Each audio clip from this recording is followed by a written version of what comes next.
जय श्री राम मित्रों।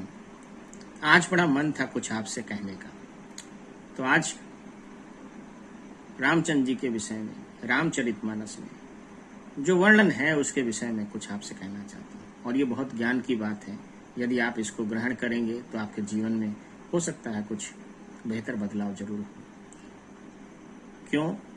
क्योंकि इसमें जो बातें कही गई हैं वो बहुत ही महत्वपूर्ण है। एक चौपाई इसमें कही गई है कि जोग वियोग भोग भल मंदा, हित अनहित मध्यम भ्रम फंदा, जन्म मरण जह लग जग जालू, संपत्ति विपत्ति करम अरु कालू। अर्थात संयोग अर्थात मिलना, वियोग अर्थात बिछुड़ना, भले बुरे भोग, शत्रु मित्र और उदासीन, ये सभी भ्रम के फंदे हैं। आप समझिएगा, ये सभी भ्रम के फंदे हैं, मीन्स इल्यूजन। जन्म, मृत्यु, संपत्ति, विपत्ति, कर्म और काल, जहां तक जगत के जंजाल हैं। समझ में आ रहा होगा? तो संयोग, वियोग, भले बुरे भोग, शत्रु मित्र और उदासीन, ये सभी भ्रम के फंदे हैं। और जन्म, मृत्यु, संपत्ति, विपत्ति, कर्म और काल जगत के जंजाल हैं।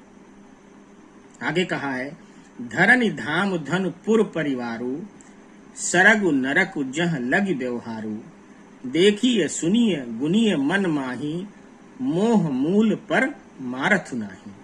क्या अर्थ है? धरती मतलब पृथ्वी, घर, धन, नगर, परिवार, स्वर्ग और नरक आदि जहां तक व्यवहार है, जो देखने, सुनने और मन के अंदर विचारने में आते हैं, इन सब का मूल आपको पता है क्या है? इन सब का मूल मोह है, अर्थात अज्ञान है। और परमार्थता ये नहीं है, क्योंकि जहां पे अज्ञान है वो कहां अज्ञान है। तो लोग इसी के वशीभूत होकर के अपना जीवन जीते हैं। तो इसलिए जो जो योगी लोग होते हैं वो इसमें जो है बंद करके नहीं जीते हैं।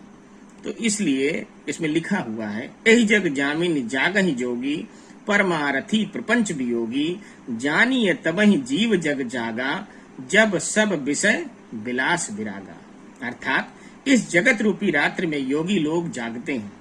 इस जगत रूपी रात्रि में, मतलब ये जगत रात्रि रूप है, ये ध्यान रखिएगा, दिन नहीं है। इस जगत रूपी रात्रि में योगी लोग जागते हैं जो परमार्थी हैं, और प्रपंच अर्थात इस माइक जगत में जितना भी आप देखते हैं सब प्रपंच इस माइक जगत से छूटे हुए हैं।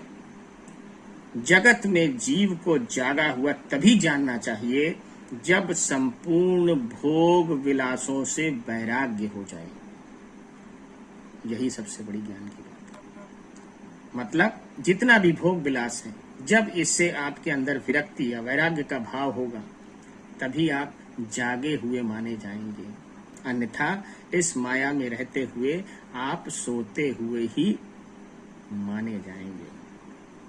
आगे एक लाइन लिखी हुई है तुलसीदास जी ने, होय विवेक को मोह ब्रह्म भागा, तब रघुनाथ चरण अनुरागा, सखा परम परमारथ एहु, मन क्रम वचन राम पद नेहु।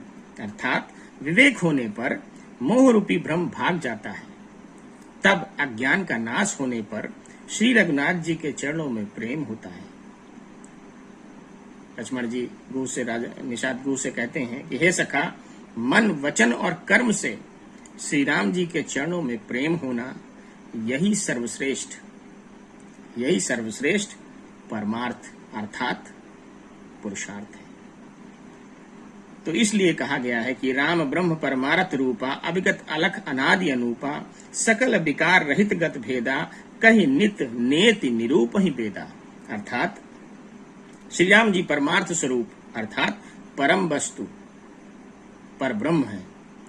वे अविगत अर्थात जानने में न आने वाले, अलख, अलख का अर्थ स्थूल दृष्टि से देखने में न आने वाले, मतलब इन जो हम नेत्रों से देखते हैं उससे वो दिखाई नहीं देते हैं। अनादि, अनादि मतलब आदि रहित, जिसका कोई आदि ना हो, प्रारंभ ना हो। अनुपम, जिसकी कोई उपमा न दी जा सके, उपमा रहित हो, सब विकारों से रहित, समस्त विकारों से, और भेद शून्य है। वेद जिनका, नित्य मतलब हमेशा, नेति नेति मतलब जिसकी कोई सीमा ही नहीं, जिसको पार नहीं पा सकते, जिसके विषय में जान नहीं सकते, कहकर निरूपण करते हैं। तो इसलिए कहा है आखिर में तुलसीदास जी ने कि भगत भूमि भू सुर सुरभि सुरहित लागी कृपाल, करत चरित धरि मनुज तनु सुनत मिटहि जग जाल। कितना सुंदर कहा है। भगत भूमि भू सुर सुरभि सुरहित लागी कृपाल, करत चरित धरि मनुज तनु सुनत मिटहि जग जाल। अर्थात वही कृपाल श्री रामचंद्र जी भक्त, भूमि, ब्राह्मण, गौ और देवताओं के हित के लिए मनुष्य शरीर धारण करके लीलाएं करते हैं, जिनके सुनने से जगत के जंजाल मिट जाते हैं। यही परम ज्ञान है।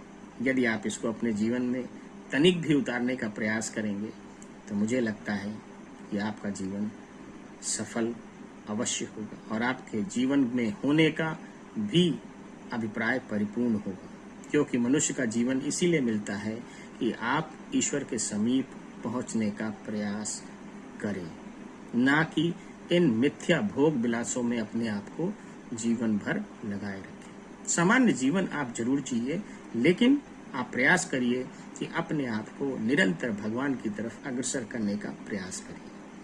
कर्म का हमेशा है, कर्म तो करना है, कर्म से नहीं बचना है, लेकिन अपने अंदर इस प्रकार की बुद्धि, विवेक और ज्ञान को विकसित करना है कि आप संसार की चीजों में बहुत लिप्त ना होकर के आगे बढ़ते रहें और राम की भक्ति करते रहें, जिससे एक दिन आपका कल्याण हो और परम गति प्राप्त हो। जय श्री राम।